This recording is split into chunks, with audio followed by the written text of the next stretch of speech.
এদিকে কাল প্লাবন এলাকা পরিদর্শনে মুখ্যমন্ত্রী শুভেন্দু অধিকারী। সবংয়ের ক্ষতিগ্রস্ত এলাকার পর্যালোচনা। টানা বৃষ্টিতে বাড়ছে নদীর জল, প্লাবিত একাধিক এলাকা।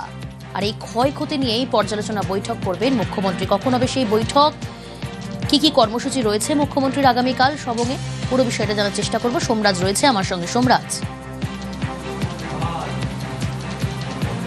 হ্যাঁ দেখো, যেটা সূত্র মারফত জানা যাচ্ছে, আগামীকাল মুখ্যমন্ত্রী শুভেন্দু অধিকারী তিনি সবং যাবেন, আরামবাগ যাবেন, এবং দুই জায়গাতেই মূলত জলমগ্ন যে পরিস্থিতি রয়েছে এই দুই এলাকায়, বিশেষ করে জলাধারগুলি থেকে যে জল ছাড়া হচ্ছে এবং তার দরুন পশ্চিম মেদিনীপুরের সবং, হুগলির আরামবাগ এই এলাকাগুলি জলমগ্ন পরিস্থিতি তৈরি হয়েছে এবং তা পরিদর্শন এবং তার পাশাপাশি এলাকার যারা বিধায়ক রয়েছেন বা যারা বিভিন্ন রাজনৈতিক দলের সদস্য রয়েছেন, বিশেষ করে জেলা শাসক থেকে শুরু করে জেলার আধিকারিকরা যারা রয়েছেন, সেচ দপ্তরের আধিকারিকরা রয়েছেন, তাদের সঙ্গে পর্যালোচনা বৈঠক করতে পারেন মুখ্যমন্ত্রী শুভেন্দু অধিকারী আগামীকাল।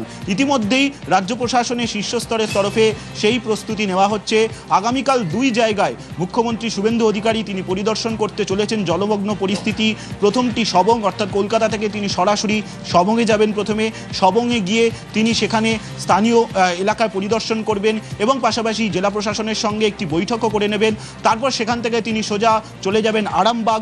আরামবাগেও তিনি সেখানকার জলমগ্ন পরিস্থিতি এলাকা পরিদর্শন করবেন, বৈঠক করবেন প্রশাসনের সঙ্গে এবং তারপর তিনি ফের কলকাতা ফিরে শিলিগুড়ির উদ্দেশ্যে রওনা দেবেন। তেমনটাই মুখ্যমন্ত্রী সফরসূচি তৈরি করা হচ্ছে বলেই সূত্র মারফত খবর। ওকে।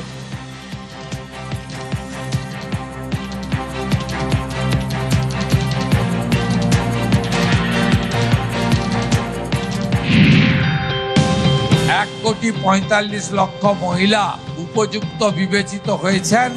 আরো ১৪ লক্ষের ভেরিফিকেশন চলছে, আরো কয়েক লক্ষ বাড়বে।